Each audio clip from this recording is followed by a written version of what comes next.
Victim Chittaranjan KMP Khulna সদর থানাধীন আমতলা মোড়ে সপরিবারে বসবাস করেন এবং তিনি একজন প্রভাষক ছিলেন।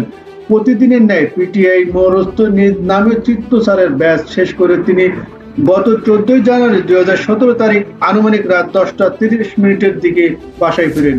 একই রাতে ডাকাতির উদ্দেশ্যে বাসার জানালা গ্রিল কেটে আসামিরা ভিতরে প্রবেশ করে। ভিকটিম চিত্তরঞ্জন আসামিদের বাধা দিলে আসামিরা ভিকটিমকে হাত পা ও মুখ বেঁধে হত্যা করে লাশটি খাটের উপর ফেলে রাখে এবং ঘরে থাকা নগদ অর্থ ও স্বর্ণ অলংকার নিয়ে চলে যায়।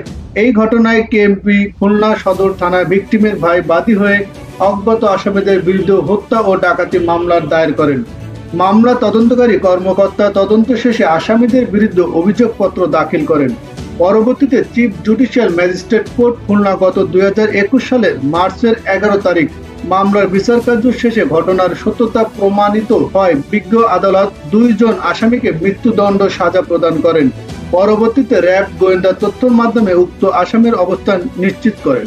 এরই ধারাবাহিকতায় অদ্য 20 জানুয়ারি 2024 তারিখ র্যাব 6 স্পেশাল কোম্পানি এবং র্যাব 4 সিপিসি 2 এর একটি যৌথ অভিযানিক দল গোপন সংবাদের ভিত্তিতে জানতে পারে যে 2017 সালে খুলনার চাঞ্চল্যকর প্রভাষক চিত্তরঞ্জন হত্যা ডাকাতি মামলার মৃত্যুদণ্ডপ্রাপ্ত পলাতক আসামি ঢাকা জেলার আশুলিয়া থানা এলাকায় অবস্থান করছে।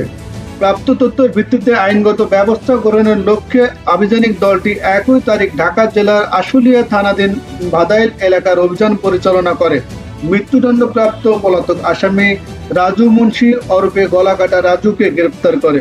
গ্রেপ্তারকৃত আসামিকে কেএমপি খুলনা সদর থানায় হস্তান্তর করা হয়েছে।